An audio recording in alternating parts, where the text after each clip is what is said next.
So thanks for coming to the talk. Lunch is coming up quite soon, so appreciate you being here. My name is Chris Doman. Some of you might know me from a project called OTX or another project called Threat Crowd. Most of you probably won't know me. I won't bother with the bio, but I'll just say that I got into the industry thanks to the cybersecurity challenge, who I saw. I've got a booth here, so anyone's looking to get into it, it's a pretty good start. So the talk today is on open source malware. I thought it would be a nice topic, given the overall BSides theme is sharing is caring. So kind of a fit there, how that all fits together. And open source malware, obviously it's been, like any other software, it gets abused, so it's not unique. But at the same time, there are some trends here which seem to be growing in the last couple of years. So I'm going to talk about that through a couple of stories. And if you saw the previous talk, that's about how you should always talk through stories, so hopefully that'll be on point. So this is the first one. I forgot to turn it on. This is the first one, okay. Anyone want to guess what this media clip is about? No? So this is about the December 2015 attacks against some Ukrainian power stations. So at the time, it made quite a lot of news. About 250,000 people were left without power on Christmas Eve, so that kind of sucked. And the way the attackers did it was pretty interesting. They actually simply stole a bunch of credentials through quite a long campaign, and then they remotely connected in using stolen VPN credentials to some SCADA consoles, and then they just turned off some circuit breakers. I guess I'm making it sound easy. There's a whole other stuff behind that, but it was quite a damaging attack. And so this is TLP green. That just means don't stick this on the internet for this slide here. So it was an interesting attack, but quite a damaging one. And the way that these guys set up the attack, it was kind of all about how these guys normally operate. So they're a pretty typical example of a kind of medium capability group, and that's where there's been quite a lot of growth recently, or at least a lot of coincidences, because people are using some open source malware. So they've got some kind of funding or capability, they've got some of their own exploits. So up here you can see a couple of CVEs, one's for PowerPoint, they're delivering their malware called Black Energy with that. Another one there, it's for SCADA consoles, so they can remotely connect some General Electric stuff without authenticating. They've also got some of their own macro droppers, which are okay. And then the malware they use most of the time is called Black Energy. And Black Energy could fit in any of these categories, really. So originally, a few years ago, you could buy it for about $700, including the source code. It was used in some DDoS attacks against Georgia during a certain conflict. And then there was a second version that's a lot better. That was sold again. And then these guys have got their own custom version that's a little bit smaller. So they've got some kind of commercial stuff they use, some of their own stuff they use too. And then Kill Disk, they also wipe disks just to make things a little bit more difficult.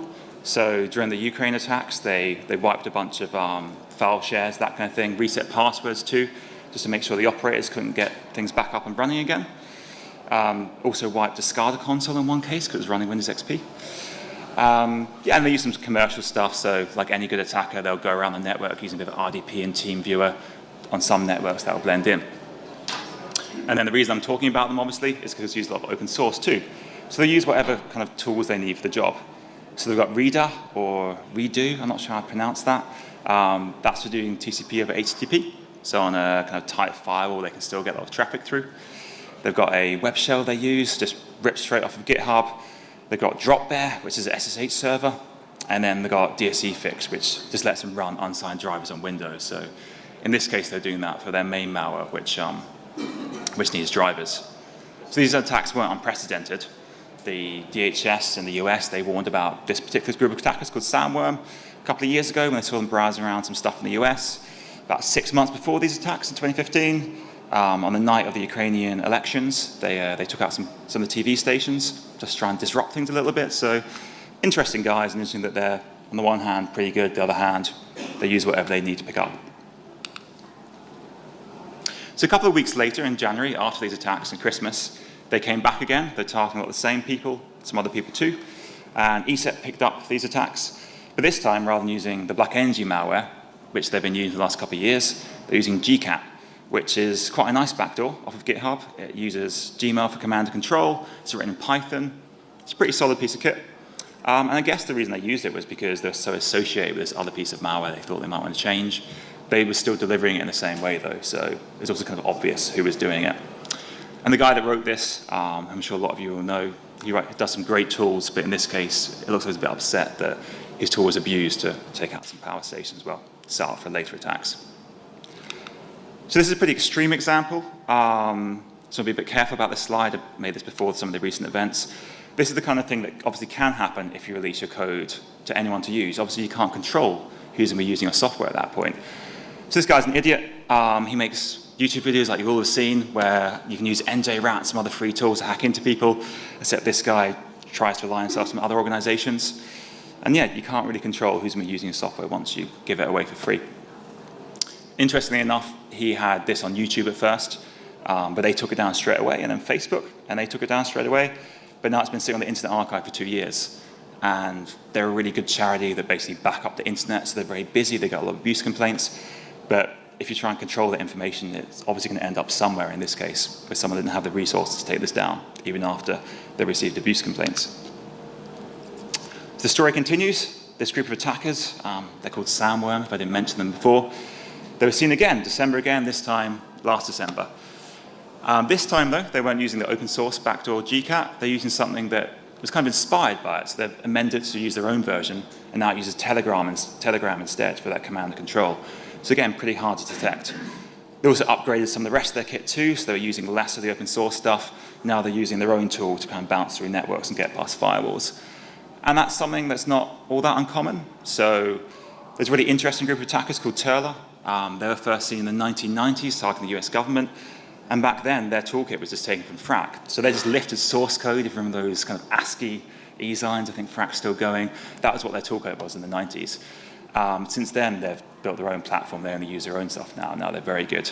And there's a report out yesterday on how they're using Britney Spears' Instagram account. And they're leaving a little message on her account, and that's how they were doing their command and control these days. So blame Britney if you get hacked. They also upgraded their kill disk stuff. So now if they destroy your files, they also leave you this nice kind of ransomware style message based off of Mr. Robot. And there wasn't so much detail on this, but apparently they've potentially been seen again this Christmas. The attacks weren't so bad, so maybe some lessons were learned. So Mirai, I think everyone here knows Mirai really well. Obviously, Internet of Things botnet infects things like webcams and routers all around the world. So the guy that wrote it, he took out Brian Krebs' website with a massive DDoS attack. I think some people said it was one of the biggest at the time. Some other stuff too. The problem with doing that is it obviously gets you quite a lot of attention, maybe more than he was expecting. So after that, he released the code open source for anyone to use, maybe to try and get the heat off his back. You can muddy the attribution and the water there by everyone running your code. And people not only ran their own botnets, because he gave a really nice user guide on how to set this up, they also improved it. They added some extra vulnerabilities in there. And TalkTalk, who are always obviously having some issues, they're one of the people who has a bunch of routers compromised, and these attacks obviously still going. Tons of WannaCry botnets out there. Interesting enough too, there's another worm that's kind of inspired by Mirai called Hajim, which, or Hahim, I'm not sure how to pronounce it. The semantic wrote up, and they took the way that Mirai worked, and they improved it. It's a far better written piece of kit. It's not written in Go, for one thing, and it goes around patching these vulnerabilities. Not that Go is not great, to someone that was just smiling at me there. So this is the third story. I think this is probably the most interesting one in terms of all the ups and downs of it. And you might have heard of some bits of this story. It's about a piece of malware called Hidden Tear, which is some open source ransomware, which was released onto GitHub a couple of years ago, now being seen in the wild quite a lot. But I haven't seen all the ups and downs covered in one single place yet, and there are a lot of them. So it's written by this guy. I think he pronounces his name Utku, but if anyone can correct me, please let me know. Or if he's here in the audience as well, let me know. Yeah, he's just a university student at the time. He was studying InfoSec. He thought he was getting his name out there by writing a piece of kit and giving it away for free, which is a fair enough thing to do. He's got a sense of humor. You can see he's talking about asking for cookies and kebabs as part of the ransomware note, which is kind of funny. And the original version doesn't actually encrypt all your files either. You have to change something to get it working. So he said he wrote this as an educational tool. So vendors, I guess people like me, could learn how to detect ransomware better. We already have enough ransomware samples. We probably don't need the open source stuff, but I mean, that's why I said he did it. I saw an interview with him where he was happy to talk about it. And he said, actually, he wrote it to impress a girl, which maybe is another reason why you want to write some open source ransomware. Apparently it didn't work, though, he said. But the second version of this, so he tried again, was called Ida, named after the girl he liked. So I don't know, maybe keep trying.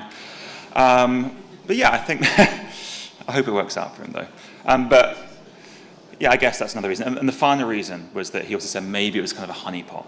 So the idea is that he wrote this potentially bad piece of code with some crypto flaws in there so people could get their files back after they were ransomware encrypted. So maybe that's a valid reason. And it got quite a lot of attention.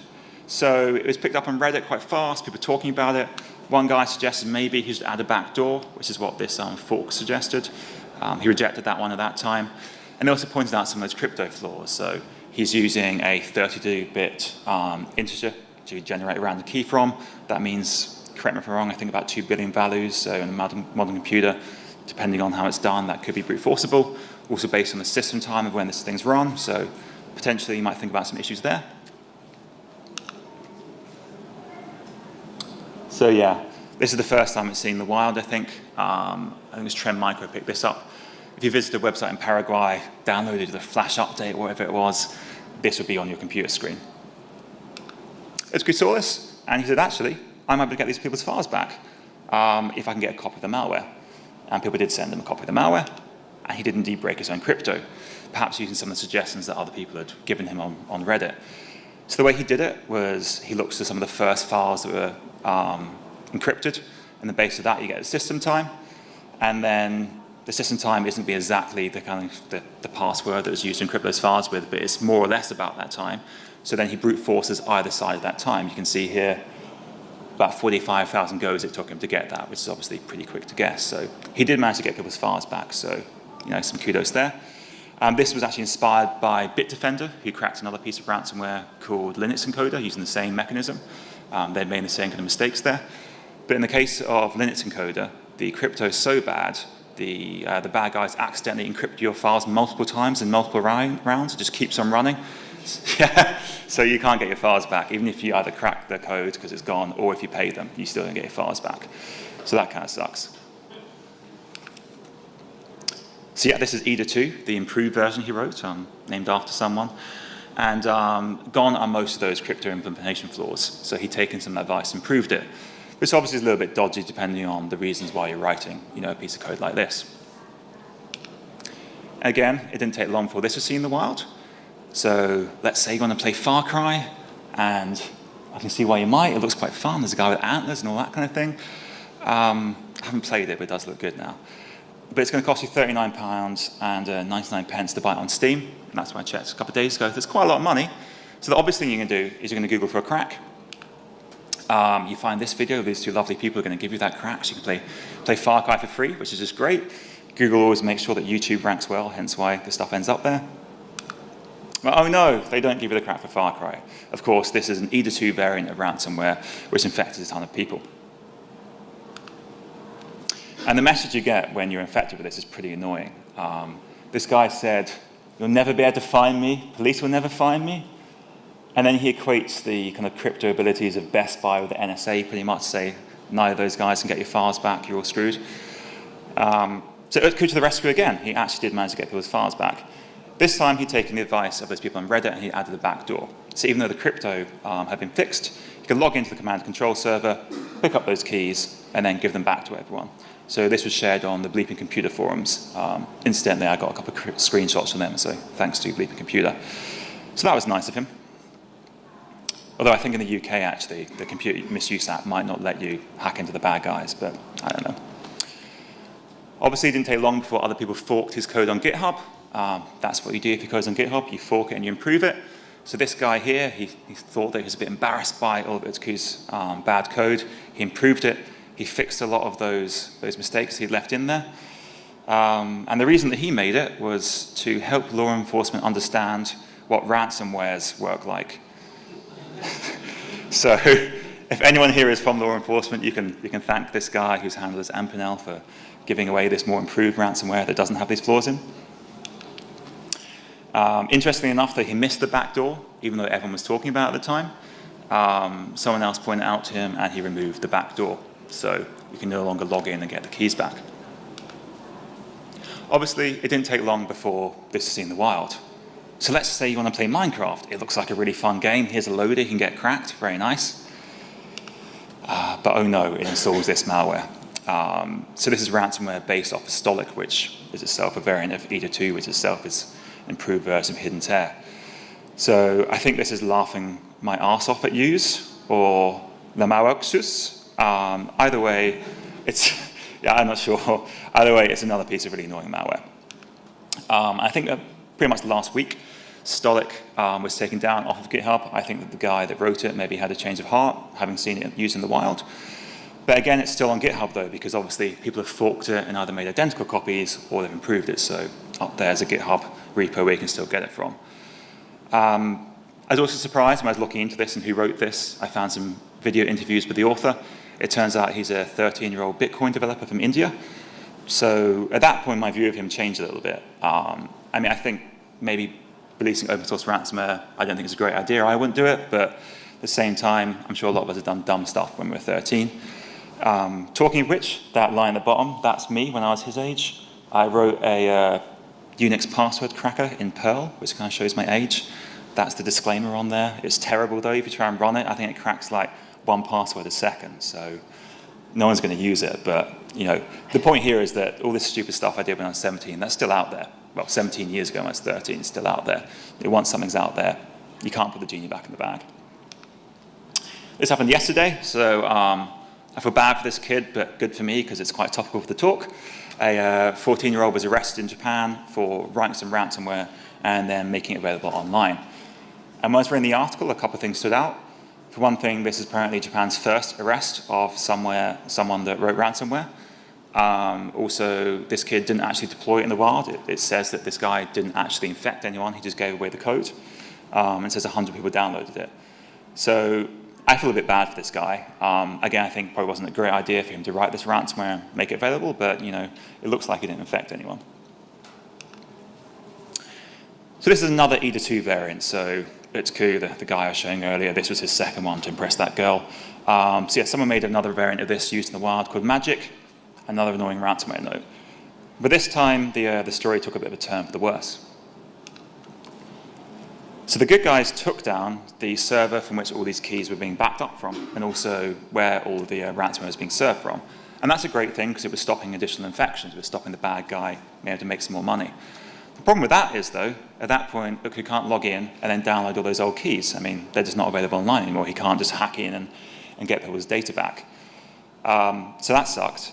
And then people were pretty upset about this. There was a guy posted on Bleeping Computer saying, hey, I lost all these photos of my kids. Can anyone help me? And they're saying, no, I'm sorry, but I mean, all those photos backed up 10 years. You should have backed them up.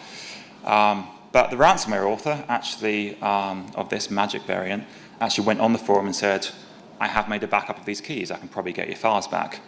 But he had a condition. And that condition was that Utku had to take down both the EDA2 and the hidden tear source code.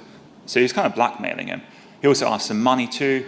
And if you look at the discussion, it gets pretty aggressive. There's a political dimension to it. Utku's Turkish. This guy, the ransomware author, is Russian. They didn't get along very well, to say the least. But he did agree in the end because he wanted those guys to get their files back. So Utku did take down hidden tear and EDA2, and the original repositories now just show this. So a disclaimer and the logo. He recently upgraded the logo for EDA2 though, so I guess the branding's still going there. And he wrote a blog about his whole experiences and the whole ups and downs of this, saying that, I'm sorry I failed this time. It's pretty much how he signs it off. I did actually contact him as well. He read my message but didn't get back to me. But he's spoken about a couple of these things, though not all the bits, at conferences himself. So I'm guessing he's happy to share his stories about all the ups and downs here. Obviously, as I mentioned earlier, though, once your code is out there, it's out there. You can't get that back in the bottle. So there are all these different forks here. So you can see here, there's a ton of hidden tear variants, just identical clones up on GitHub. You can also see here there are some improved versions as well. Someone's ported hidden tear to C++, which I think is really weird because the original hidden tear is a couple of hundred lines of VBScript.NET code. It's not very good. If you can write C++, you can probably write your own ransomware. Yeah, there are ports, improvements. The main version doesn't encrypt all your files by default. These versions do.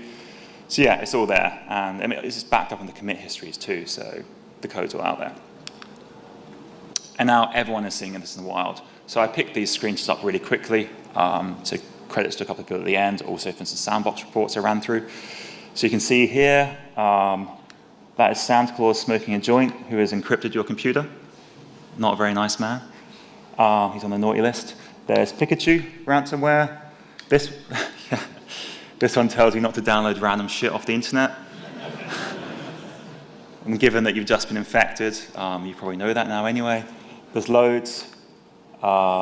Here's some more variants. I could have put down hundreds of pictures, but there wouldn't have been space. That one's Mr. Robot picture. Yeah, this one's great. This one says that it's not Microsoft Windows support.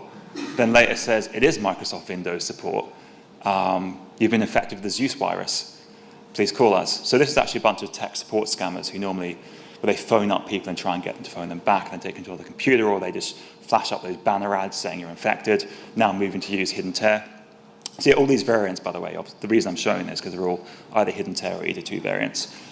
That phone number no longer works, though. This one does. So I found a later version. So if anyone wants to call them, you probably want to check how much it costs to phone that, but there you go. I mean, most of these slides will be available online later.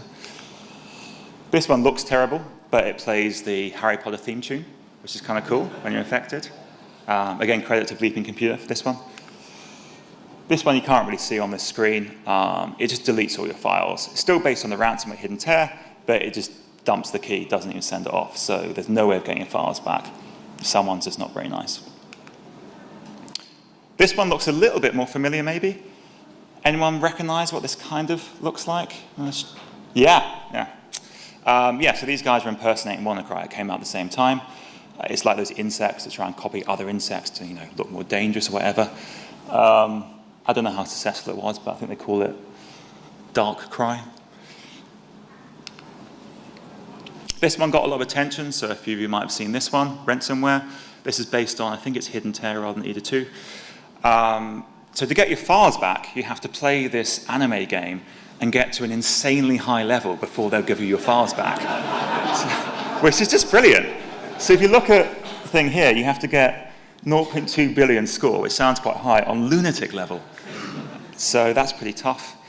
The guy that wrote this felt kind of bad about it. He released a crack which would sit in memory and then trick this into thinking you've got to 0.2 billion on lunatic level, so you can get your files back. This one doesn't actually ask for money. It's kind of nice, I guess. It gives you the key phrase back straight away. So the idea here is it's trying to educate about ransomware by infecting you with ransomware. This one's probably the scariest one. This is ransomware as a service. So for $175, you can buy this hidden tear variant, and they'll set up the service for you. They'll set up the affiliate scheme for you. They'll set up all this kind of infrastructure, that kind of thing. So you don't really need to know much at all to be running this. And $175 is really cheap to be buying into the low-end criminal game. And this is another one of those kind of growth areas where there's a lot of this, this open source stuff seems to be being used now. And that's scary, because once you've made $175, so it's maybe your first victim that you've infected, I mean, you've made your money back. You can reinvest. So you can buy time on an exploit kit or, improve other stuff. So yeah, that's probably why we're seeing a lot more variants like this. This is a really good map of ransomware families, semi-prominent ones by F-Secure. This is over time, so it's going forwards or grouped by month. So I was going to show a little icon for every hidden tear and either 2 variant, but it was taking a really long time. So if you just take my word for it, when I was looking through the first couple of months, it was a bit under 1 in 5 seemed to be based on these, so quite a lot. But this obviously does not take into account just what the distribution is. So the Locky, that really big piece of ransomware everyone was seeing was being distributed in the same way as Drydex. That would have infected millions of people, whereas some of these would only infected a few people. These are numbers from Trend Micro. They've been looking at hidden tear quite a bit. So over a month, this is how many different families they've seen. And it's in .NET. Obviously, the source goes online. It's pretty easy to fork. So this only goes up to March. But I was looking in May, and I'm pretty sure that number would have jumped up quite a bit. This has been a growing problem. It's not going back down. I'm not sure why there's that drop over Christmas, but I guess ransomware developers maybe take some time off. So I always like reading these messages about what are the kind of caveats on those GitHub repos about how you shouldn't use it. So hidden tear says this may only be used for educational purposes. Obviously, that's not what happened. And I have no legal background, but as far as I'm aware, that means nothing putting that on your repository, saying, please don't be evil with this. It probably just means you know you're doing something a little bit sketchy, maybe, and you're kind of hoping that nothing will happen. I know that because that's what I used to disclaim on source code that I published when I was a teenager, password crackers. I mean, a password cracker is not as bad as ransomware, but I still felt a little bit worried about it, so I'd stick this on it. Open source license, again, I'm not a lawyer, but I'm told by people far smarter than me that you're not allowed to dictate usage with the standard open source licenses. So you can't, as part of that license, say, this cannot be used for evil. That's just not allowed in the way that that license works. Not that it'd be enforceable anyway. And then Vasanar, or Vasanar, I don't know how to pronounce that, but that arms tree that covers some cyber stuff, obviously in the news quite a lot. Again, I don't really know it, but people smarter than me are writing stuff saying that it does not apply to open source explicitly in the definitions there. But until you publish the code, apparently it can. So just to end a bit on hidden tear and the open source ransomware, this is a poll by TwoSec, probably now best known as MalwareTech's best mate. So he asked, do you think, I'm going to paraphrase a little bit here, do you think that GitHub should be hosting open source ransomware? So for those that have got some energy, do you mind putting your hand up if you think GitHub should not host open source ransomware? A couple people. And hand up if you think GitHub should be allowed to. So I think here it's about 75% people think that GitHub should be hosting GitHub open source ransomware, that kind of thing. I'm kind of in the middle. I mean, despite actually doing a talk on this, I don't really know myself. My views bounce around between the both of them. So this last section is on leaked source code. So technically, leaked source code, stuff that's been stolen and stuck on GitHub or wherever, is not open source. But I thought I'd talk about it because it's quite topical. And also because if you're an attacker and you're going to be using some code, you don't really care about the license. If someone hasn't given you permission to use this backdoor against someone, I mean, you're hacking them anyway, you're not going to care about the licensing. So obviously shadow brokers is a rather famous example. It's allegedly a bunch of stuff in the NSA, entire platforms, exploits, documentation, many, many millions of pounds worth of stuff was published here. It was allegedly done by some Russian hackers. And yeah, there's loads of stuff here. But when it's first copied over onto GitHub, it was taken down. And it wasn't taken down because of the exploits. It was because they had an auction message on there from the shadow brokers asking for Bitcoin donations. And you're not allowed to solicit for money for stolen stuff on GitHub. That is against the rules. So they've actually got a really hard job, I feel, for GitHub. I'm not criticizing them. They've got to choose the line somewhere, and that's where they draw it. You also can't host compiled malware. So you can't just stick like njrat.exe on a GitHub repo and let people download it. That's not okay. But you can host scripts which can be executed as is. So when I used to do incident response, I remember there's one job where the attackers kept pulling stuff straight off GitHub, PowerShell scripts from PowerSploit, and executing it in one really leak command line thing. So download and execute straight off GitHub. And on the network level, that was actually pretty tricky to detect because we're just seeing, without SSL termination, a connection to GitHub. On the host, though, it's not that hard, thankfully. And other stuff, too. So someone uploaded a list of vulnerable websites. That was taken down from GitHub.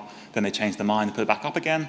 So they've got a hard choice. You're not allowed to use GitHub for command and control. That is against the rules, too. So you can't be putting messages on here and then infecting people via it. So there's a group of attackers that were doing that. Well, a lot of people have. But one of them had a part-time job as a pig farmer.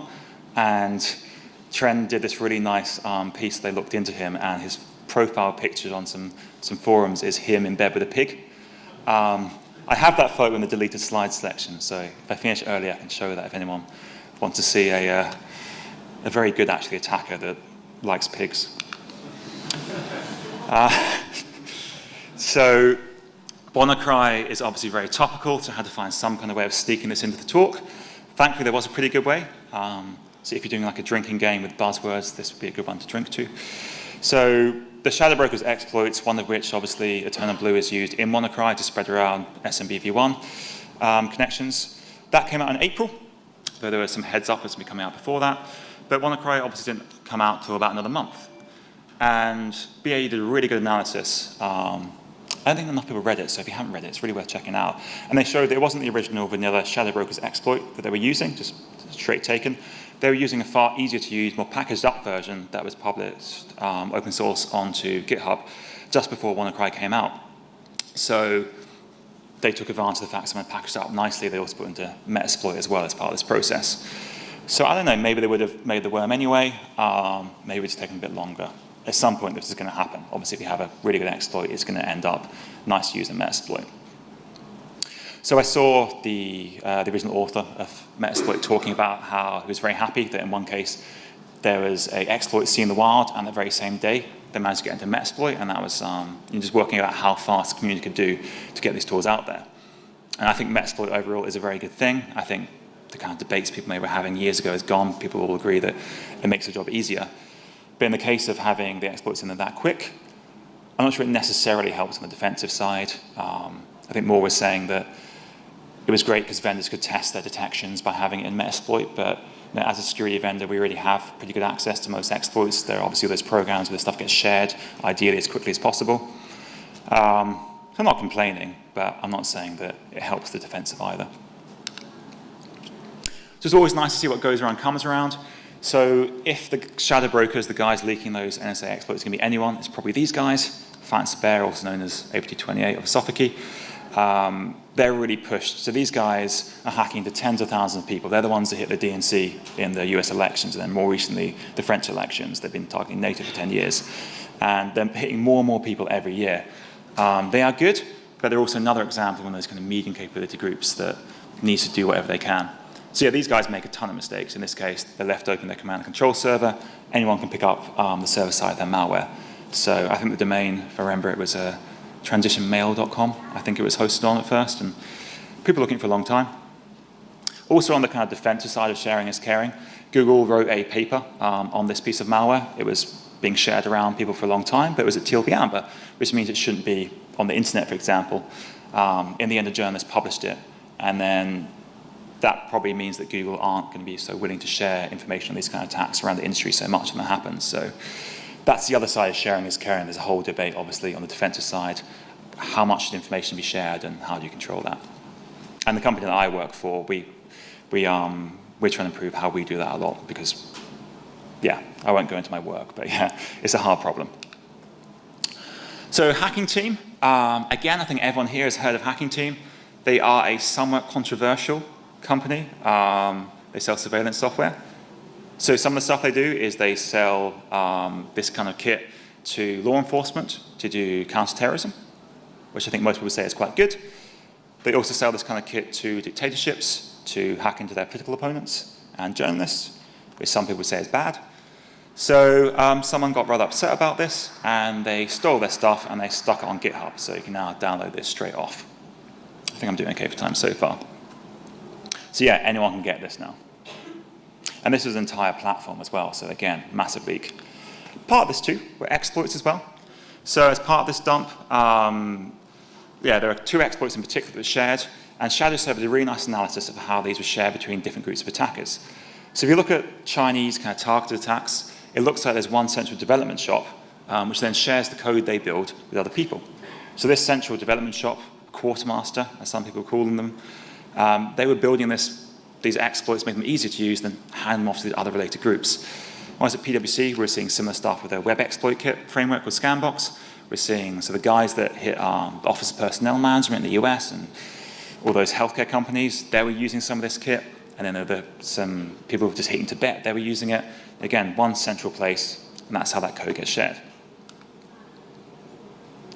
So Carburp, I think I'm getting towards the end now. It's nice to finish off some criminal stuff.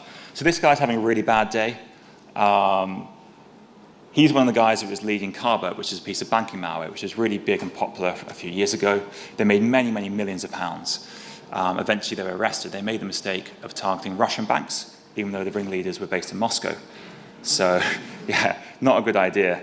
Again, this time I can show the video. It basically shows this guy in his pants being arrested by the FSB, not very happy. Yeah, and it was built by about 20, 25 people working mostly remotely, paid a couple of grand each to build extensions to, say, web inject this particular bank, infect NatWest or whatever, customers, that kind of thing. Altogether, a decent, serious piece of kit.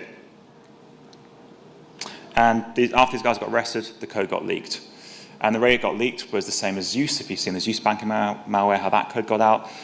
When they were arrested, people started selling it. They still had access to the code, initially for $40,000, which is a pretty good deal for this quite serious bit of kit. Then it dropped and dropped and dropped as more and more people shared it. Eventually, it's freely available. And now anyone can use it. Everyone is using it. So obviously, there's tons of banking malware that still uses Carburp, also still uses Zeus, given that code's leaked too. Suffolky or Fancy Bear, I mentioned a minute ago, those kind of Russian dudes, they're using their code. And why not? They haven't got time to write all their own software all the time and every different variation when stuff gets picked up.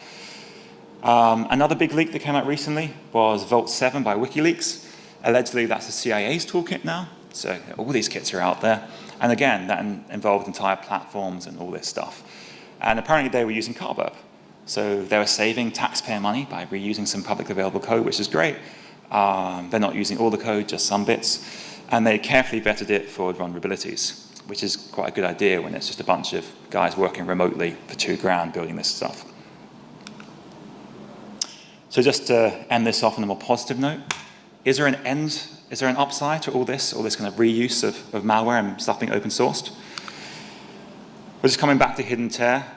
I thought this quote was quite nice off Twitter. So the Zeus banking malware that's available now everywhere, so much malware is based off of Zeus that people don't want to buy that anymore because it gets detected quite easily by, in particular, AV vendors. For one thing, there's a mutex, which most of those variations share. People still pick that up. There are tons of other abilities. People are good at picking up Zeus variants. The same with hidden tear. So it's not a hard piece of malware to pick up. Even ransomware generically can be detected quite easily. You can pack it and obfuscate it, but still not that easy. So it turns out Carburp does have a backdoor. Well, it's got vulnerabilities. It's got tons of them, actually. If you ever take a look at the server-side code, it's horrible PHP. There's loads of unchecked stuff going on. And it didn't take long before, I think this is Xylitol and a guy from Cylance. They found some backdoors. And then what they did, well, vulnerabilities, what they did was they went around attacking Carburp servers. And here's some stuff they found and some of the bad guys' stuff. So here's a bunch of victim data. Here's some telemetry around the world of the victims connecting to one server. They also found all the stuff you expect, so signed forms from banks, that kind of thing. Loads of stuff that they picked up there. And I was looking at NJRAT. The source code there looks pretty bad. So if anyone wants to attack another piece of open source things, no one's found a vulnerability there yet, but someone better than me. I'm terrible at exploit dev, but someone good could probably find some stuff there. So finally, I just want to thank all the people who screenshots I nicked that weren't just from Sandbox reports, in particular to these people. And if I missed anyone off, I'm sorry about that. So that's it from me. If there are any questions, then it'd be great to answer them.